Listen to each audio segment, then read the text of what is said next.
साधी सोपी पटकन तयार होणारी खाऱ्या वांग्याची भाजी करूयात. कढईमध्ये एक पळीभर तेल टाकलं, त्याच्यामध्ये थोडंसं जिरं घालायचं. जिरं फुललं की याच्यामध्येच मी तयार वाटण घातले. तर वाटणामध्ये ओलं खोबरं, आलं, लसूण, हिरवी मिरची, कोथिंबीर, थंडी आहे तर थोडंसं तीळ टाकून हे वाटण बनवून घेतलं होतं. ते वाटण आता फोडणीमध्ये टाकून त्याला तेल सुटेपर्यंत छान परतून घ्यायचं. वाटण परतले की याच्यामध्येच मी थोडीशी हळद आणि धना-जिऱ्याची पावडर घातली. आता याच्यामध्ये मी खाऱ्या वांग्यासाठी एकदम छोटी काटेरी जांभळ्या रंगाची वांगी घेतलेली आहेत. त्याला स्वच्छ धुवून त्याचं देठाचे जे काटे आहेत ते काटे काढून त्याला उभ्या मध्यभागी चिरून घेतलेले आहेत. आणि आता ही वांगी वाटणामध्ये टाकून त्याला छान परतवून घ्यायचं. याच्यावरती मी 1-2 मिनटासाठी झाकण ठेवून ती वांगी वाफवून सुद्धा घेतली होती. नंतर याच्यामध्ये मी थोडंसं गरम पाणी घातलं.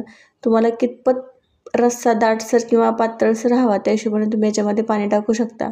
आता याच्यामध्येच मी खारं वांगं आहे म्हटल्यानंतर मीठ थोडंसं जास्त टाकायचं. 2 चमचे भाजलेलं शेंगदाण्याचं कूट घालायचं आणि सगळं एकसारखं छान मिसळून घ्यायचं. आणि ही वांग्याची भाजी एक 5 ते 7 मिनटं तरी बारीक गॅसवरती शिजवून घ्यायची. वांग्याची भाजी शिजत आहेत त्याही अगोदर मी गव्हाचं पीठ भिजवून घेतलं होतं. आता भाजी होत आहे तोपर्यंत मी दुसऱ्या साईडला मस्त अशा टम्म फुगलेल्या चपात्यासुद्धा बनवून घेतलेल्या आहेत. खाऱ्या वांग्याच्या भाजीसाठी वांगी नेहमी कोवळी आणि काटेरी वापरली की त्याची भाजी खूप जास्त छान होते. तर इकडं आपल्या मस्त चपात्यासुद्धा बनवून तयार झालेल्या आहेत. तर आता याचं छान असं ताट करून घेऊया. तर इथे एका ताटामध्ये मी आपली मस्त एकदम टेम्पटिंग दिसणारी वांग्याची भाजी काढून घेतलेली आहे.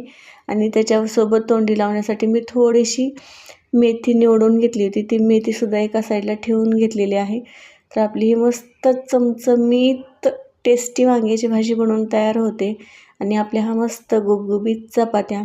तर एकदम साधी सोपी वांगीची भाजी कशी वाटली नक्कीच कमेंटमध्ये सांगा. व्हिडिओला एक लाईक आणि चॅनल एकदा नक्कीच सबस्क्राईब.